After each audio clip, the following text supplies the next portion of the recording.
بسم اللہ الرحمن الرحیم نحمدہ ونصلی علی رسولہ الکریم اما بعد۔ آج کی نماز تراویح 21ویں پارے کی تلاوت پر مشتمل ہے۔ اللہ تبارک و تعالی فرماتے ہیں کہ اے میرے محبوب پیغمبر صلی اللہ علیہ وسلم،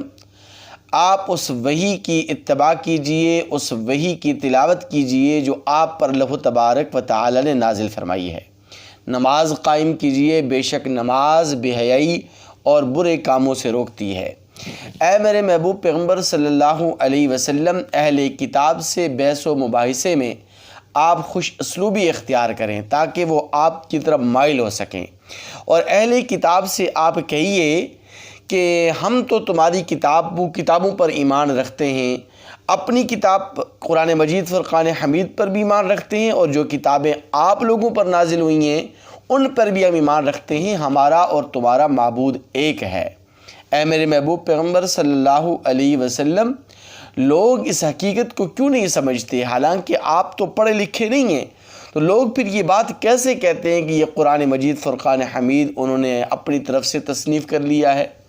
اے میرے محبوب پیغمبر صلی اللہ علیہ وسلم، یہ قرآن مجید فرقان حمید منزل من اللہ ہے، اور اللہ تبارک و تعالی کی سچی اور اللہ تبارک و تعالی کی لا ریب اور لا شک کتاب ہے۔ اس کے بعد سورہ روم کا آغاز ہوتا ہے۔ سورہ روم کے اندر اللہ تبارک و تعالی فرماتے ہیں کہ ایران کے خلاف رومیوں کو فی الحال تو شکست ہوئی ہے، لیکن اللہ تبارک و تعالی عن قریب رومیوں کو دوبارہ غالب فرمائیں گے اور مسلمانوں کے دلوں کو خوشی اور راحت حاصل ہوگی۔ اللہ تبارک و تعالی نے اپنی قدرت کی ایسی ایسی نشانیاں بیان فرمائی ہیں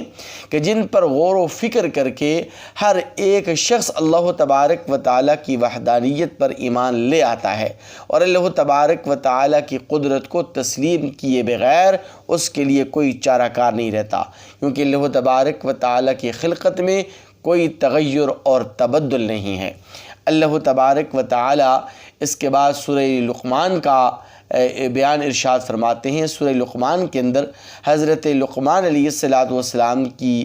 حکمت بری نصیحتیں مذکور ہیں۔ لقمان علیہ السلام اللہ تبارک و تعالی کے شکر گزار بندے تھے، اور اللہ تبارک و تعالی کے بڑے نیک اور صالح اور مخلص بندے تھے۔ اللہ تبارک و تعالی نے ان کی نصیحتوں کو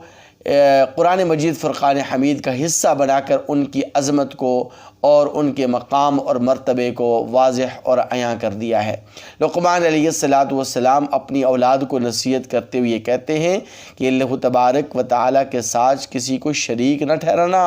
کیونکہ شرک بہت بڑا ظلم ہے اور ناانصافی ہے۔ والدین کے ساتھ حسن سلوک سے پیش آنا، نماز کو قائم کرنا، اور اسی طرح نیکی کا حکم کرتے رہنا، اور لوگوں کو بدی سے اور برائی سے روکتے رہنا، اور اپنی گفتگو میں نرم لہجے کو اختیار کرنا، کیونکہ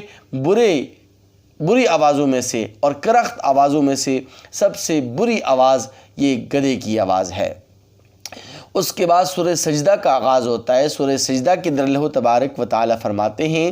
کہ لوگ اس حقیقت کو تو مان رہے ہیں کہ زمین و آسمان کا خالق اللہ تبارک و تعالی ہے، لیکن لوگ اس بات کو کیوں نہیں سمجھتے کہ یہ قرآن مجید فرقان حمید بھی اللہ تبارک و تعالی کی کتاب ہے؟ کیا زمین و آسمان کی خلقت زیادہ مشکل ہے یا قرآن مجید فرقان حمید کا نازل کرنا زیادہ مشکل ہے؟ اللہ تبارک و تعالی نے اس کے بعد سورہ احزاب کو بیان فرمایا ہے۔ سورہ احزاب میں اللہ تبارک و تعالی فرماتے ہیں کہ ہم نے کسی بھی انسان کے سینے میں دو دل نہیں بنائے ہیں، اور اللہ تبارک و تعالی نے کسی کی بیوی کو اس کی ماں کا درجہ نہیں دیا ہے، اور اللہ تبارک و تعالی نے کسی کے منہ بولے بیٹے کو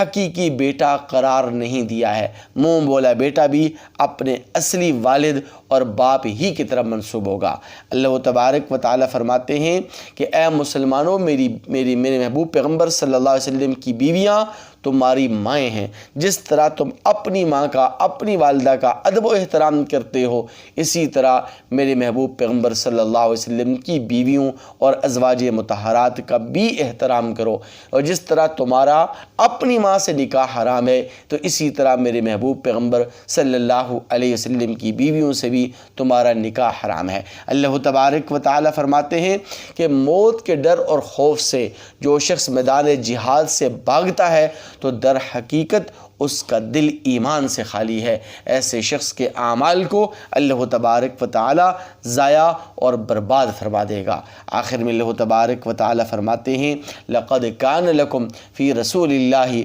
أُسْوَةٌ حَسَنَةٌ لمن کان یرجو اللہ والیوم الآخر وذکر اللہ کثیرا، کہ البتہ تحقیق میرے محبوب پیغمبر صلی اللہ علیہ وسلم کی زندگی پوری امت مسلمہ کے لیے، پوری عالم انسانیت کے لیے بہترین نمونہ ہے، بالخصوص وہ شخص جو اللہ پر اور یوم آخرت پر ایمان اور یقین رکھتا ہو۔ دعا ہے رب کریم سے کہ اللہ تبارک و تعالی ہمیں 24 گھنٹے کی زندگی اپنے احکام کے مطابق اور اپنے پیارے حبیب صلی اللہ علیہ وسلم کے مبارک اور نورانی طریقوں کے مطابق ادا کرنے کی توفیق نصیب فرمائے۔